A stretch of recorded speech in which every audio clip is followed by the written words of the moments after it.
செய்திகள் தொடர்கின்றன. புதுவை கால்நடை பராமரிப்பு துறையின் சார்பில் அரியாங்குப்பம் கால்நடை மருத்துவமனையில் நடைபெற்ற சிறந்த முறையில் பராமரித்து வளர்க்கப்படும் கலப்பின கன்றுகளுக்கான தேர்வில் வெற்றி பெற்ற கன்றுகளுக்கு பரிசுகள் வழங்கப்பட்டன.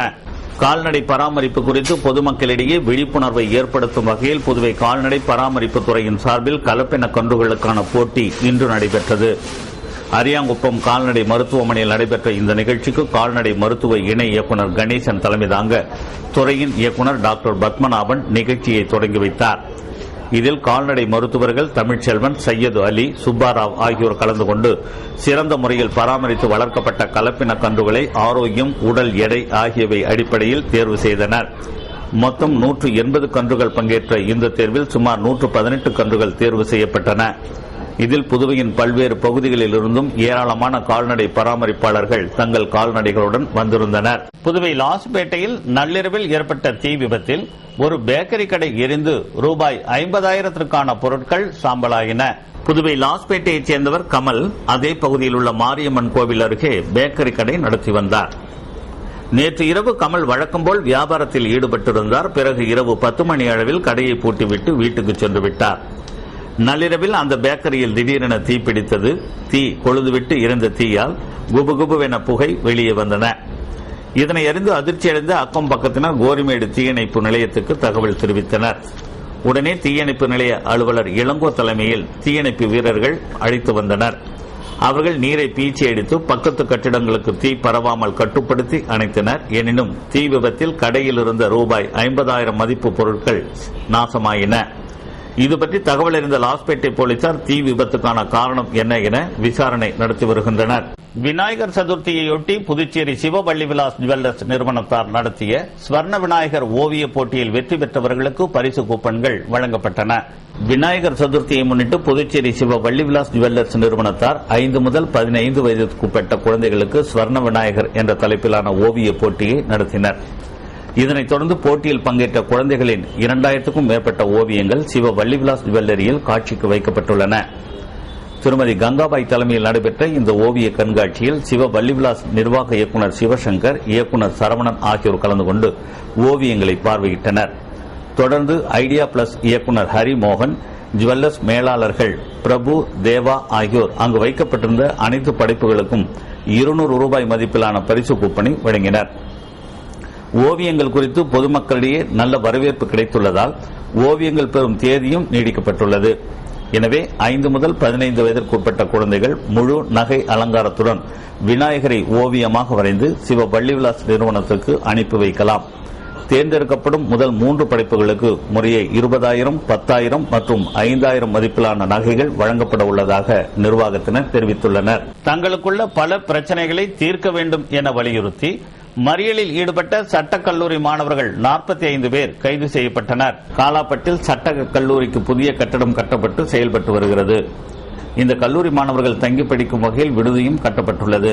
ஆனால் இதுவரை கட்டிடம் திறக்கப்படவில்லை. இதேபோல் முத்தியால்பேட்டையில் சட்டக்கல்லூரி மாணவிகளுக்கான விடுதியில் உணவு பரிமாற ஊழியர்கள் நியமிக்கப்படவில்லை. மேலும் அடிப்படை வசதிகளும் செய்து தரப்படவில்லை என்று கூறப்படுகிறது. இதனால் சட்டக்கல்லூரி மாணவர்கள் அடிக்கடி போராட்டத்தில் ஈடுபட்டு வருகிறார்கள். நேற்று சட்டக்கல்லூரி மாணவர்கள் தலைமைச் செயலகத்தை முற்றுகையிட்டு போராட்டம் நடத்தினார்கள். இதனையடுத்து தலைமைச் செயலர் சத்யவதி மாணவர்களிடம் பேச்சுவார்த்தை நடத்தி கோரிக்கைகளை நிறைவேற்றுவதாக உறுதியளித்தார். அதன் பேரில் போராட்டத்தை கைவிட்டு மாணவர்கள் கலைந்து சென்றனர். இந்த நிலையில் சட்டக்கல்லூரி மாணவர்கள் இன்று காலை புதுவை மறைமலையடிகள் சாலையில் உள்ள மாஸ் ஹோட்டல் அருகே திரண்டு நின்றனர்.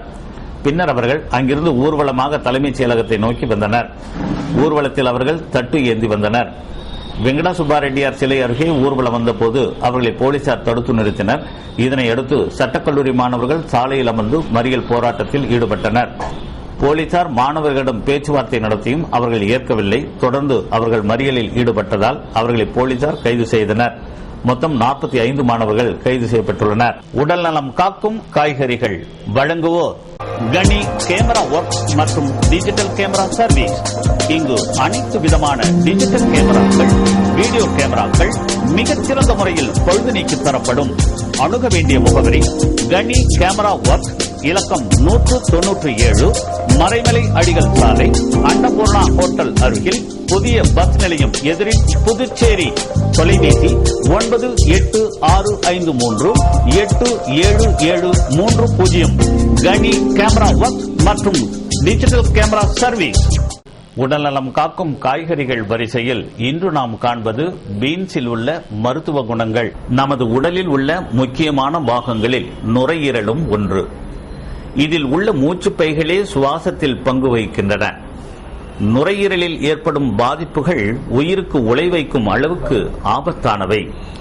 குறிப்பாக புகைப்பிடிக்கும் பழக்கமும் சுற்றுச்சூழல் மாசுகளும் நுரையீரலை அதிகமாக பாதிக்க வாய்ப்புகள் உள்ளன. இதனால் நுரையீரல் புற்றுநோய் மற்றும் நெஞ்சு சளி, சுவாச கோளாறுகள், மூச்சு திணறல் போன்ற வியாதிகள் ஏற்படுகின்றன. புதிய ஆய்வு ஒன்றில் இதுபோன்ற பாதிப்புகளை பீன்ஸ் உணவுகள் தடுப்பதாக கண்டுபிடிக்கப்பட்டுள்ளது. இதுபோன்ற பீன்ஸ் கலந்த உணவு பண்டங்களை தினமும் சுமார் 75 கிராம் அளவில் சாப்பிட்டு வந்தால் மேற்கண்ட நுரையீரல் பாதிப்புகளை தடுக்கலாம். ஏற்கனவே அத்தகைய பாதிப்பு இருப்பவர்களுக்கும் வியாதியின் வளர்ச்சி தடுக்கப்பட்டு நல்ல நிவாரணம் கிடைப்பதும் ஆய்வில் தெரிய வந்துள்ளது. கர்டின் தொழில்நுட்ப பல்கலைக்கழகத்தைச் சேர்ந்த ஆய்வாளர்கள் ஜப்பானில் உள்ள மருத்துவமனைகளில் இதற்கான ஆய்வுகளை நடத்தி இதனை கண்டுபிடித்துள்ளனர். தினமும் குறைந்தபட்சம் 50 கிராம் அளவுக்கு குறையாமல் பீன்ஸ் உணவுகளை சேர்த்துக் கொள்வது சிறந்த பலனை தரும் என்று ஆய்வாளர்கள் தெரிவித்துள்ளனர்.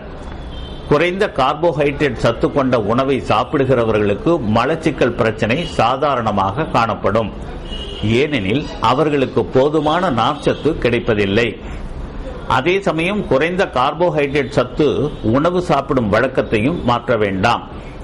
குறைந்த கார்போஹைட்ரேட் சத்தும் இருக்க வேண்டும், நார்ச்சத்தும் இருக்க வேண்டும் என்றால் உங்களுடைய மெனுவில் பீன்ஸ் சேர்த்துக் கொள்ளுங்கள். பீன்ஸில் அதிகமான நார்ச்சத்தும் அதிக புரோட்டீனும் உள்ளன. அதே சமயம் கார்போஹைட்ரேட் குறைந்த அளவுதான் இருக்கிறது. ஆகையால் பீன்ஸ் சிறந்த உணவாக அமையும். முழு தானியங்கள் மூலம் மனிதர்களுக்கு நிறைய பலன்கள் கிடைப்பதாக மருத்துவ நிபுணர்கள் குறிப்பிடுகிறார்கள். பீன்ஸும் முழு தானியம்தான் என்பது குறிப்பிடத்தக்கது. பீன்ஸில் சப்போனின் என்கிற முக்கிய வேதிப்பொருள் அடங்கியுள்ளது. இது கொலஸ்ட்ராலில் இணைந்து குடலில் உறிஞ்சப்படாமலேயே மலத்தின் வழியே வெளியேற்றிவிடுகிறது. இதன் மூலம் அதிக அளவு கொழுப்பு சேராமல் உடலை கெட்ட கொழுப்பிலிருந்து கேடுகள் வராமல் தடுக்கிறது.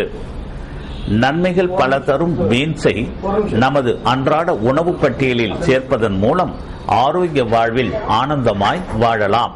இனி காணலாம் ராகவா வழங்கும் புதுவையின் செய்தி துளிகள். கூனிச்சம்பட்டு தாய்சேய் துணை நிலையத்தில் இலவச ஹோமியோபதி மருத்துவ முகாம் நடைபெற்றது. யுடிசி பணிகளுக்கான போட்டி எழுத்துத் தேர்வை முன்னிட்டு தேர்வு மைய கண்காணிப்பாளர்களுக்கான பயிற்சி வகுப்பு நடத்தப்பட்டது. சாரம் அவ்வை திடலில் விஜய கணபதி, சித்தி புத்தி ஆகியோருக்கு திருக்கல்யாண உற்சவம் நடைபெற்றது. புதுவை மாநில இளைஞர் காங்கிரஸ் அமைப்பிற்கு 1616 பேர் பூத் கமிட்டி நிர்வாகிகளாக தேர்வு செய்யப்பட்டுள்ளனர். கால்நடை கணக்கெடுக்க வீடு தேடி வரும் ஒருங்கிணைப்பாளர்களுக்கு பொதுமக்கள் ஒத்துழைப்பு தர வேண்டும் என கால்நடை பராமரிப்பு மற்றும் கால்நடை நலத்துறை கேட்டுக் கொண்டுள்ளது.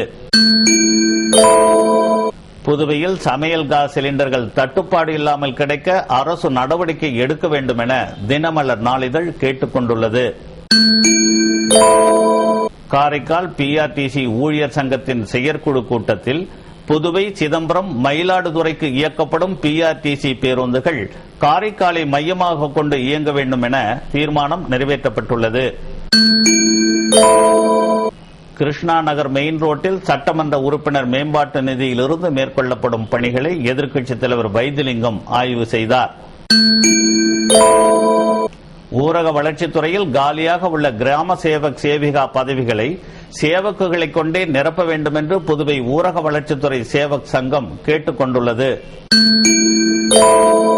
அடிப்படை வசதிகள் இல்லை என கூறி மாகி ராஜீவ்காந்தி அரசு ஆயுர்வேத மருத்துவக் கல்லூரி நிர்வாக அதிகாரி அலுவலகம் எதிரே பெற்றோர்கள் தர்ணாவில் ஈடுபட்டனர். மீண்டும் நமது ராகவாவின் செய்தி துளிகளை நாளை காண்போம்.